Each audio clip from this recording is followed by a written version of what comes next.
Hey party people, welcome back to Vicky's Garden Blog. Today is November the 1st and we're going to talk about fall gardening. It's officially fall. Our first cold front finally came through to Houston and it was actually really cold for us. There was frost on the cars this morning. Like it was very, very early in the year for that level of cold. It was actually the coldest Halloween in almost 100 years. So it definitely kind of fast forwarded a lot how I feel. Fast forward a lot for like what it is that we have to do in order to get the winter garden going now, because it seems like in typical Texas fashion we're going to go from summer to winter as soon as possible. But today we're going to talk about a few of the plants that I still have that are good in the heat, that did well in the summertime, but as soon as the temperatures kind of hit below 50, they are kaput. And then we'll go from there to plants that are kind of happier for the fall weather, and then the plants that I have planted and plan on planting that are going to make us still be gardening through the winter time, especially the mild winters that we have here in the Houston area. So starting over here we have a hanging planter of potato vine. You might have seen this decorative vine. It's like a highlighter green color, a lime green that really goes well with other, especially with other potato vines that may be a darker purple. But you'll see it in landscapes a lot, and I really like it as a ground cover, especially because in the summertime they do grow so well. They don't wilt, they don't die. But yeah, as soon as the temperatures hit 50, especially in this hanging planter where it is more exposed to the cold, as you can see, it is fainting. It is fainting from the chill. So got that going. Here we have our melons that are completely yellowed and unhappy. As soon as the temperature hit 50, they were absolutely done.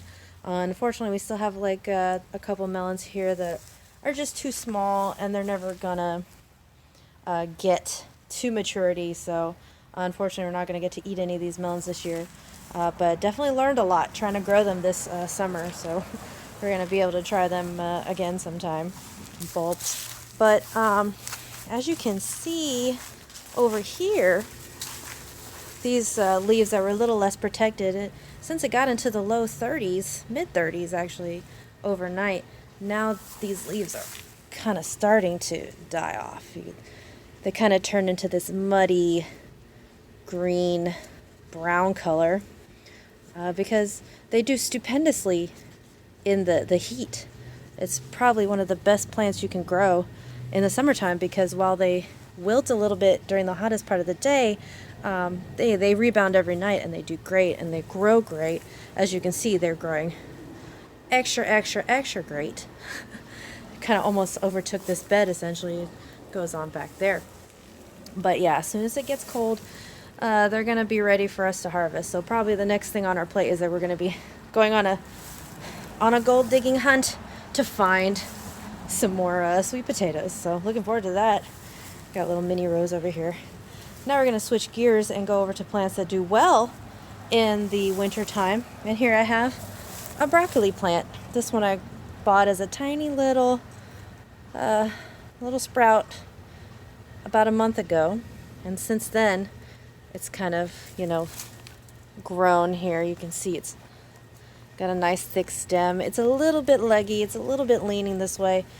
That's pretty much because everywhere in the backyard is pretty shady in the wintertime. It's hard to find areas with sun. So hopefully it'll still be okay, or as it gets taller it's going to be okay, but for now that's what we're just going to hope for the best there. It's just an experiment broccoli. I'm not like looking forward to eating it necessarily. And then here you can see some more of that sweet potato vine just growing all the way up. Alright, moving to the other side of the yard, here we have the fall tomatoes. Just planted a few and a pepper plant. And what's nice about growing them in these tomatoes in the fall is that you start them late summer and they're still small, and then as the temperatures decrease, that's when they start flowering. They get big enough and they'll start flowering and hopefully start giving you fruit. Because the thing about tomatoes is that at a certain temperature that's too hot, they're not gonna fruit. They'll grow blossoms, the flowers will open, but they won't do anything on account of it just being too hot. They'll just drop every last blossom. So I'm hoping with these lower temperatures, hopefully not too cold temperatures, these guys will actually start producing some tomatoes, which I'm pretty excited about. But I've never grown a fall garden of tomatoes before, so we'll see how that goes. Over here I have an eggplant, which I actually don't know much about them. This is my first time growing an eggplant. I actually learned a pretty good lesson. Over here, if you look at the stalk, when I had planted it, I put this mulch, which is like wood chip mulch.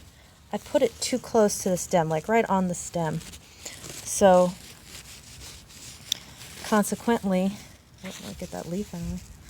Consequently, now the stem, as you can see, just disappears into a little thin root piece, and it goes, into the dirt there. So I think that was kind of damaged, slightly rotted away by the wood, which is what's caused this eggplant to grow in a sideways fashion as opposed to up.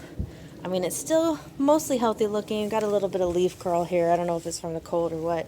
I'm not really anticipating much happening out of these guys this year, so I was just kind of an experiment. So I'm kind of looking forward to it.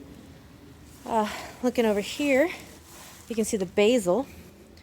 The basil is all curled up and unhappy because of the cold. They don't like freezing temperatures. They don't really like anything below 50. So they're pretty much done. And probably what's going to happen is I'm actually going to chop them down to pretty close to the ground, and then they'll just come back in the spring or pull them out. I don't really know what I'm going to do, because as you can see here, we have our blackberry bush that, as happens every fall, kind of towards the late summer, starts developing this rust around the edges, and the leaves start to fall off.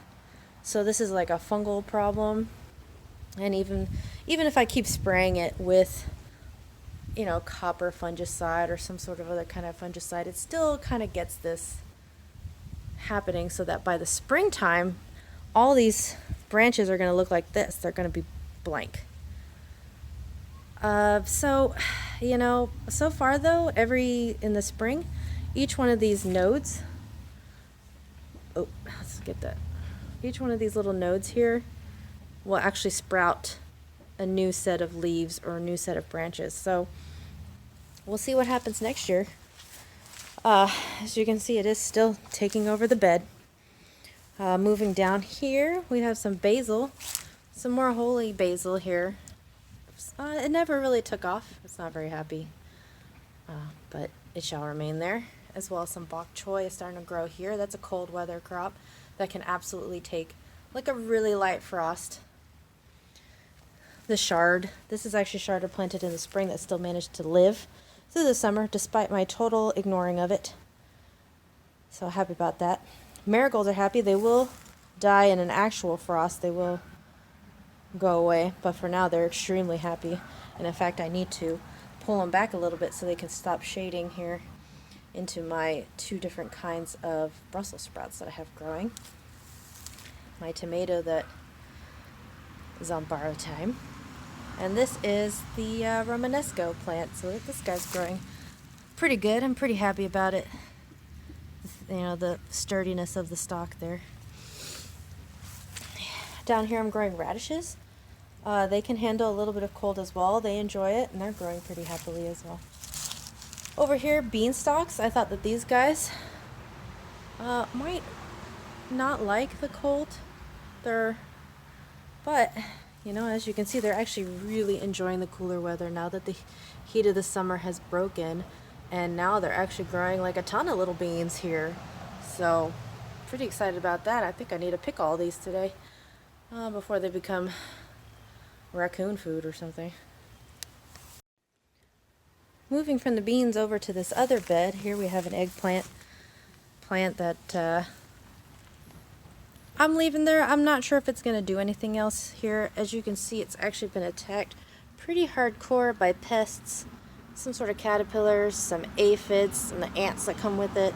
So, and I need to tie it to that stake to help support it. So I'm not really sure. It hasn't actually grown any flowers for me. Of course, that could be because the aphids are just sucking all the life out of all the flowers. So I'm not really sure if I'm going to keep it going, but here it is. It exists until I find something I would rather put there. Along underneath here, I planted a bunch of carrots. I kind of did a little Johnny Appleseed where I just kind of flung them all over in this layer of compost that I put on top, because I had heard that carrots have, they're kind of finicky and they're not very good at germinating the seeds generally. However, as you can see, well, a ton of them germinated, but in a bunch of kind of different spots. My wife did find a husky wandering the neighborhood and brought it back into our yard to hold on to it till the owners could be found, and the husky decided that this was a great place to dance around on. So maybe in those spots is kind of where you see bare patches. But anyway, I'm pretty happy with how they're going up, and hopefully these guys will get enough sun and grow big and tall, and by the spring we'll hopefully be completely tired of eating carrots. In the back here we have sugar snap peas. Peas like the cold, they hate the heat. As soon as it gets hot, they will just lay down. So I've got these peas, they're starting to grow up this chicken wire that I have here. Got some more peas that are growing up this old dead melon, so I might have to fix that.